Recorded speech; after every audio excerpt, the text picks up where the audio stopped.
Legal analysis. Mitigating the risks of a constitutional convention. Background and precedent.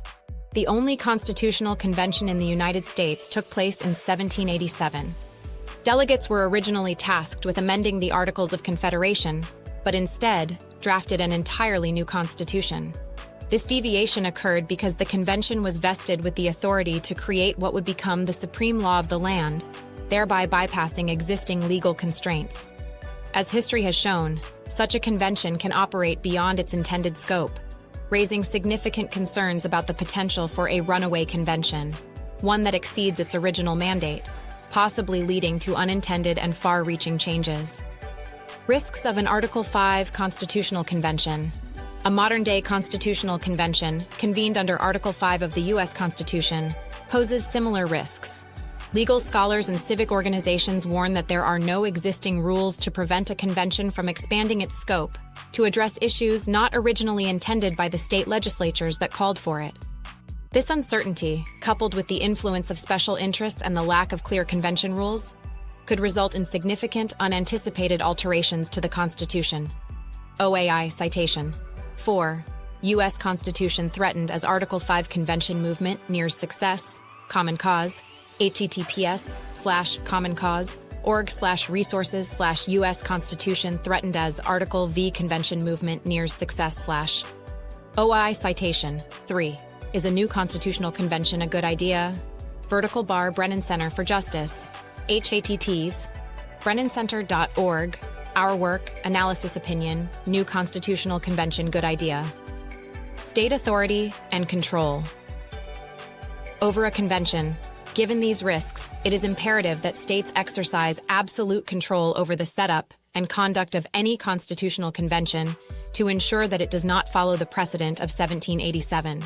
The following safeguards can be implemented to prevent a runaway convention. 1. Limitation to a single amendment. States should mandate that only one specific constitutional amendment may be considered at the convention.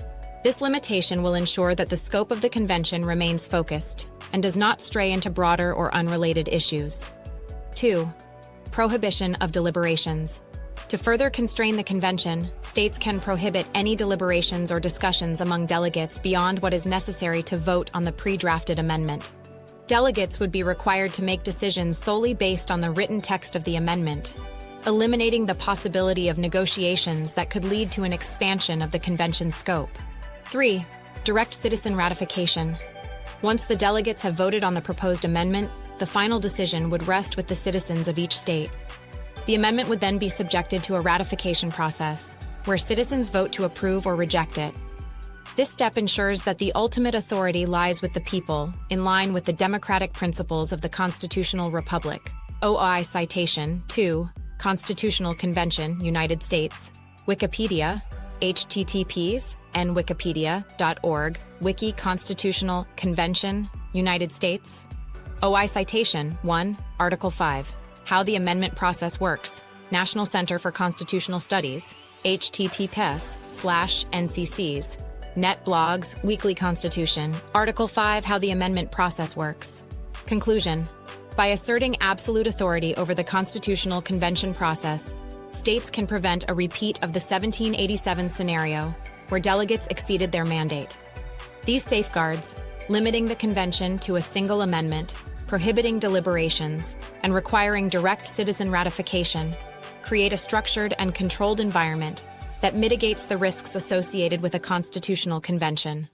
This approach offers a practical solution to maintaining the integrity of the Constitution while addressing the need for potential amendments.